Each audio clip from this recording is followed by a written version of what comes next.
अस्सलाम वालेकुम कैप्रिकॉन्स, मैं हूं हारिस अज़मी, आपकी खिदमत में हाजिर हूं इस हफ्ते की प्रोफेशनल रिसर्चेस लेकर। कैप्रिकॉन, ये बात तो तय है कि सैटर्न एक नेगेटिव स्टार है, मनहूस अकबर कहलाता है और उसकी वजह से आपको एक बड़े बैड सीज़न का सामना है, जो आपकी स्किल्स को डंप कर रहा है, जो आपके रिवॉर्ड्स को डंप कर रहा है, जो आपके रिलेशंस को कमज़ोर कर रहा है, जो आपकी फितरी सलाहियतों को खा रहा है। अब ये सितारों की चाल है। मैंने नॉलेज आपको दे दी, आपने अदरवाइज़ भी पढ़ लिया होगा, इसमें सारा मेरा ही कंट्रीब्यूशन तो नहीं है। ज़ाहिर बात है, चीज़ें आप भी अपनी ज़िंदगी के बारे में कहीं ना कहीं से सेकंड तो करवाते होंगे, जज तो करते होंगे। इस नॉलेज के इवज़ जिन्होंने समझ कर अपने आप को इस खराबी से निकालने की कोशिश की है, मैं उम्मीद करता हूं कि कैप्रिकॉन इतने स्किल्ड लोग हैं, इतने स्पिरिचुअल लोग हैं, इतने प्रैक्टिकल लोग हैं कि वो इससे आराम से बाहर निकल आएंगे।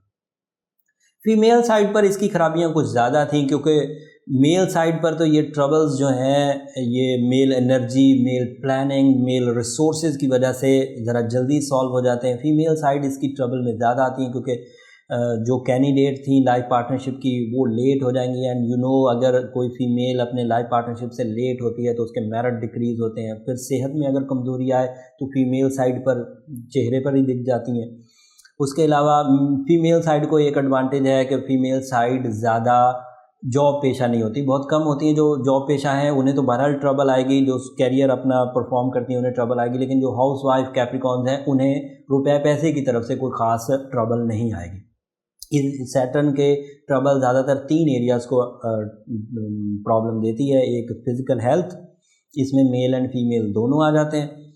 दूसरा रिलेशनशिप, इसमें फ़ीमेल ज़्यादा आती हैं, मेल्स कम आते हैं। और तीसरा है कैरियर ओरिएंटेड, ये ज़रिया माश का मामला, उसमें मेल ज़्यादा आते हैं, उसमें फ़ीमेल कम आते हैं। तो ये अब आप फिनोमिना या रूल या ये जो लॉजिक है ये समझ गए होंगे, और वो ये चल तो रहा है।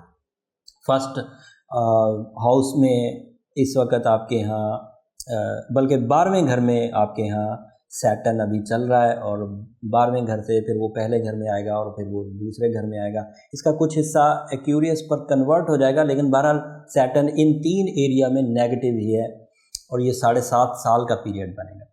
अब इस खबर में थोड़ा और इजाफा इस चक्कर में हो गया है कि जुपिटर भी आपके यहाँ 12वें घर में चला गया, पहले घर से वो चेंज हो गया है 8 तारीख को, और 12वें घर में जाने की वजह से वो थोड़ा सा दुश्मनों में इजाफा करेगा।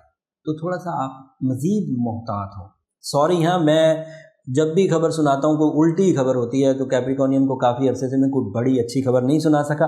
कुछ चीज़ें अच्छी हैं वो मैं एंड पे बयान करूँगा, लेकिन बहरहाल आपके लिए दुआ गो भी हूँ, और आप इन इन्फॉर्मेशंस को आहिस्ता आहिस्ता अब आप समझ भी जाएंगे। 1 साल गुजर गया है, अभी भी कुछ लोग शक में मुब्तला रहते हैं कि पता नहीं ऐसा होगा कि नहीं होगा।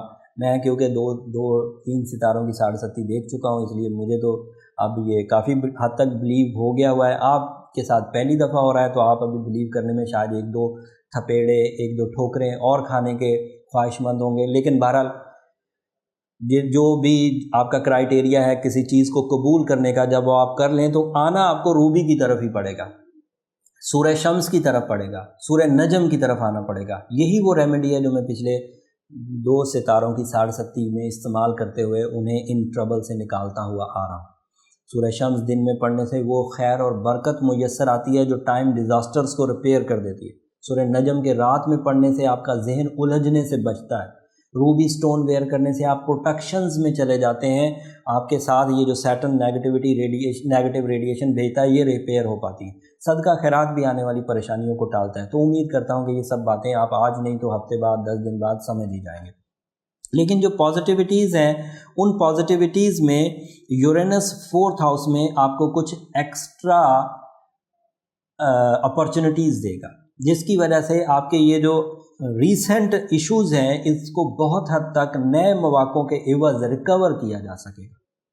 सफरी लाइन खुलने के चांस भी बन गए हुए हैं, और जो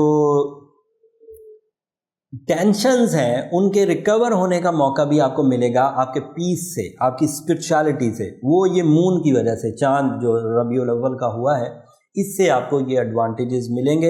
ये चांद आपके लिए काफ़ी मुस्बत है। इससे जज्बाती कैफियत में ठहराव आएगा, इत्मीनान आएगा, प्यार वाला सेक्टर थोड़ा इंक्रीज़ करेगा, लेकिन ये शॉर्ट टर्म सितारा 1 महीना रहेगा, पॉजिटिविटी देगा, चला जाएगा। वो नेगेटिव सितारा कम वक्त 7 साल के लिए। तो आपको इस बात का अंदाज़ा लगाना चाहिए कि 1 महीने की फ्यूलिंग 7 महीने के नेगेटिव दौर को रिकवर नहीं कर सकती। उम्मीद करता हूँ कि हर हफ्ते जो मैं इंफॉर्मेशन दे रहा हूँ इससे आप इस बात को समझने की कोशिश कर रहे होंगे। जब किसी की ज़िंदगी में कोई अच्छाई आती है तो वो जल्दी कबूल कर लेते हैं, फितरत में है, वो जल्दी कबूल करता है। जब कभी कोई बुराई की खबर हम लोग सुनाते हैं, नेगेटिव खबर सुनाते हैं, बीइंग एस्ट्रोलॉजर मैंने 15 साल में देखा है, उसे लोग इतनी आसानी से कबूल नहीं करते। लेकिन फिर जब तकलीफ़ महसूस होती है, हकीकत में वो चीज़ें आना शुरू होती हैं, तो फिर वो आहिस्ता आहिस्ता कबूल करना शुरू करते हैं, लेकिन उस वक़्त तक बहुत देर हो गई होती है। अगर ये मसाइल छोटे छोटे होते तो मैं भी आपको कहता कि आप वेट कर लें, लेकिन ये बड़े मामलात हैं। इसको मैं बीइंग अ प्रोफेशनल हरगिज़ भी ये नहीं कहूँगा कि आप वेट एंड सी की पॉलिसी इख्तियार करें, इंतज़ार करें, ये नामुनासिब हो जाएगा। अगर कोई कानूनी पेचीदगी आ गई, अगर कोई रिलेशनशिप ट्रबल आ गई, अगर कोई फिज़िकल ट्रबल आ गई, अगर कोई लॉसेस हो गए, तो फिर रिपेयर करना बहुत मुश्किल हो जाता है। इसलिए अल्लाह ताला का अगर फ़ज़ल है और अभी तक कोई ट्रबल नहीं आई तो उसे गनीमत जानिए, लेकिन उसके साथ साथ फिर भी अपने तदारुक के लिए इक़दामात ज़रूर करें। मैंने 12 दफ़ा बयान कर दी। उम्मीद करता हूँ ये सारी इन्फॉर्मेशन आपके खूब काम आएगी और आप ऐसे एडमायर भी करेंगे। मेरी और मेरी इस टीम की एफ़र्ट को अगर आप समझते हैं कि तवज्जो के काबिल है तो चैनल ज़रूर सब्सक्राइब करिए। हम लोग मंडे को आपके 10 बजे आपकी कॉल्स भी लेंगे और उसमें आपकी इंडिविजुअल कोई कंप्लेन होगी तो उसे भी रिपेयर करने या उसे डायग्नोस करने की कोशिश करेंगे कि उसकी क्या वजूहात है। मंडे रात 10 बजे तक के लिए इजाज़त दीजिए। अल्लाह ने